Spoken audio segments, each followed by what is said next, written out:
The United States of America is a country filled with so many opportunities. Many of you are not even aware of the numerous visas available for immigrants. By the end of today's video, trust me, you're going to start planning your immigration journey to the USA.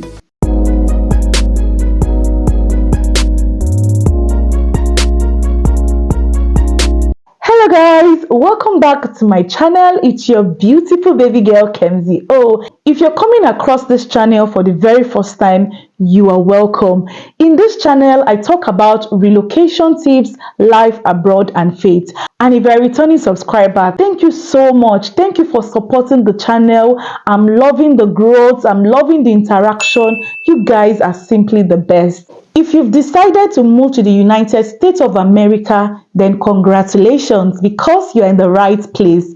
But before you begin your journey, there are certain information you need to know. There are certain process. Trust me guys, immigration can be quite complicated. And this is not just for the United States. For virtually all the countries, you need to know the steps, the process, the documents needed, the amount involved. Are you going to move with your family? If you are, what are the documents required for your kids? So many questions, okay? But I am here to break down the process. Guys, I'm going to be giving you detailed explanation such that you can do this thing yourself. So if you want to immigrate permanently to the United States, you need to obtain what we call a green card.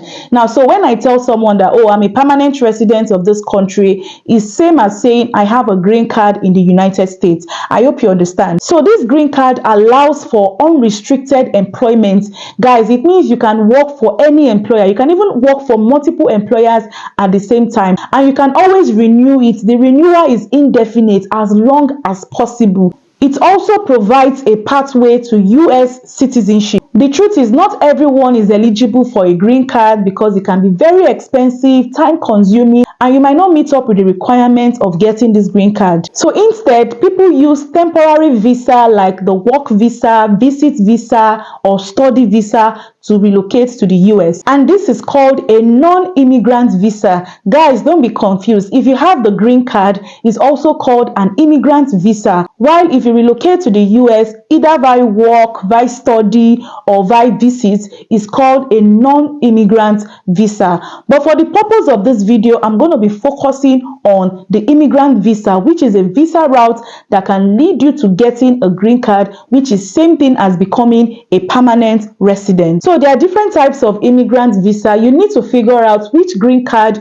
you are eligible for, which one are you qualified for. All right, so we have the family-based green card, employment-based green card, humanitarian green card, diversity lottery green card, long-time resident green card, and there are other green cards. So these are the different types of US immigrant visa. I'll also be walking you through how you can immigrate to the US using this green card. And guys, note, once you qualify for any of this green card, it's same thing as you having your permanent residency in the US. Now let's talk about the first one, which is family-based green card. So if you have a family member in the US who is either a citizen or a green card holder, then you can be eligible for this pathway. Now when I say family member, they can either be your spouse, widow or widower, children, siblings, or even parents. The main requirement is that they have to be closely related to you, and definitely you need to show your level of relationship. So for you to begin your application for the family-based green card, you need to pass a background check. So this is what we call a police report or a DBS check, depending on the country you're coming from. So if you've lived in any other country aside from your primary home country, you also need to get a police report from those countries. You also need to pass your medical exams, and this include questions about your past medical history, if you have any concerns, any communicable disease, and the likes. Then there are other requirements for this visa process. So for the principal applicants, you need to show an affidavit of financial support. Basically, you need someone to sponsor you, so they just want to be sure that there is enough money in that person's account. Most of the time, you're definitely going to get this bank statement from the family member sponsoring you. But at times, you can also get an additional sponsor, which we call joint sponsor. So you can get an account statement from the family member based in the US and someone else. So once you merge those two bank statements together, it's called a joint sponsor. So you can tender this to the immigration officer. Take note of this, guys. If the sponsoring relative is a US citizen and you are either their spouse, widow or widower, or married children aged 21 or younger, or you are even their parents, then you can apply for the green card immediately. You don't even need to wait for the queue. They're going to issue you your green card, which is your permanent residence,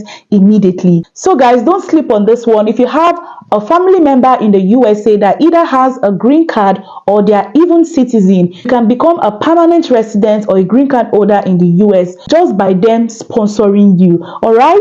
And there's really no definite, amount of people that they need each year. There is no cap. So guys, if you are eligible, start making the necessary application. The next immigrant visa for the United States of America, which I believe most of you will be interested in, is the employment-based green card. Now, this category typically requires a specific US employer to hire you. It means to sponsor you down to the US, and they need to prove that you have the required skills and training. Guys, it's not difficult. I'm going to be breaking it down. Under this employment-based green card, you have 5 categories, and they include EB1, EB2, EB3, EB4 and EB5. Most of you might have been hearing, EB3 visa, which is quite common. This is where it's coming from. I'll be explaining everything in this video. The first one is EB1, and this is for people with extraordinary skills shown through national or international acclaim, academic researches, and executive with multinational companies. Now, the second one is EB2. EB2 is for people with advanced degrees, exceptional abilities in the science, arts, or business, or whose admittance is in the national interest. The third category is the EB3. EB3 is for skilled workers with at least 2 years of training or work experience, and professionals, that is those who require a US college, bachelor's degree, or a foreign equivalent, and unskilled workers, that is jobs that require less than 2 years of work experience.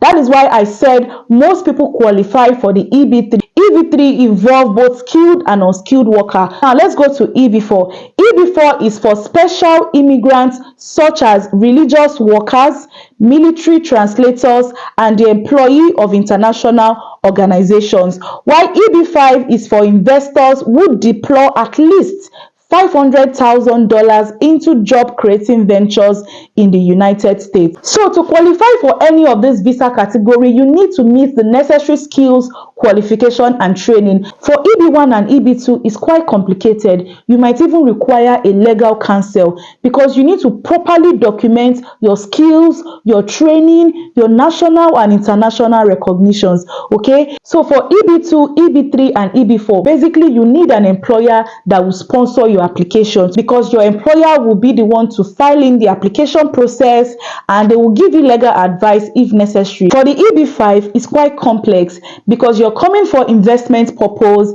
There are a lot of rules governing that. You might even need legal and financial advice. All right, so if you want to take that process, then you need to consult these legal authorities. So the third type of immigrant visa that can lead you to having a green card or a permanent resident in the US is called the Humanitarian green card. This is usually issued to asylum seekers, refugee, or victims of human trafficking, abuse, or crime. Although it's quite a complicated process, so if you belong to any of this group, you need to seek a legal advice. You need to see a lawyer because they will be the one to guide you on how you can go about the process. The fourth immigrant visa is the diversity lottery green card. Yes, guys, people commonly know it as DV. So if you've been hearing of DV, that is what it means. Diversity lottery green card. Yes, it's a lottery, guys. So they issue it to about 50,000 immigrants every single year. Guys, I've done my research. I've seen how the lottery process work, the necessary document, the step-by-step guide. There are lots of steps involved. I think about 8 steps. So it's better you start gathering your documents if you're eligible for this process. And the way they do it is that they don't just allow every country to participate in this lottery. This process is open to only applicants from countries with low immigration rates to the United States. So there are some countries that they don't really migrate to the US, okay? So what they do is that they look at a 5-year space period. If they calculate the total number of immigrants from a country and it is more than 50,000, that country will not be eligible. So I've been able to do my research, and I'm going to be putting on the screen countries from Africa and Asia that are eligible for this diversity lottery green card. So just check the screen, guys. If your country is mentioned, then you are eligible and you can apply for this green card. And guys, once you get it, you're now a permanent resident or a green card holder of the US. The 5th immigrant visa is the long-term residence green card.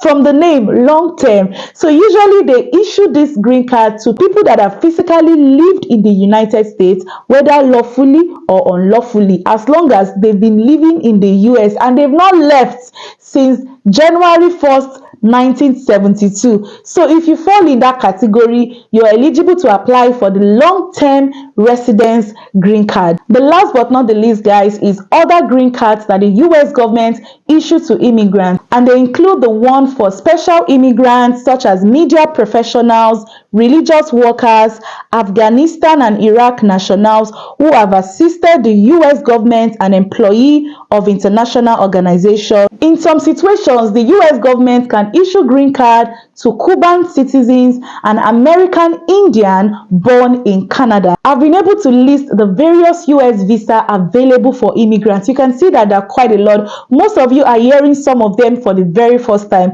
Which one do you think you're eligible for? Why not put it in the comment section and let's have a chat. Most of you might also be interested in the EB2, EB3 visa. I'm going to be doing a lot of videos about that, how you can migrate to US, the agencies that can help you get a job. I don't want to spill the beans. Just watch out for that video and please stay tuned to this channel. If you're here to subscribe, what are you waiting for? Please, this channel is your best bet. Subscribe, like, share, turn on your notification bell, and let the comment section be on fire. And please, guys, once again, like this video. When you like it, YouTube can recommend it to more people. If there are any content about the US you want me to share, please don't forget to put it in the comment section and I will definitely make a video on it. And guys, this is the end of today's video and I'm going to see you in my next video. Bye.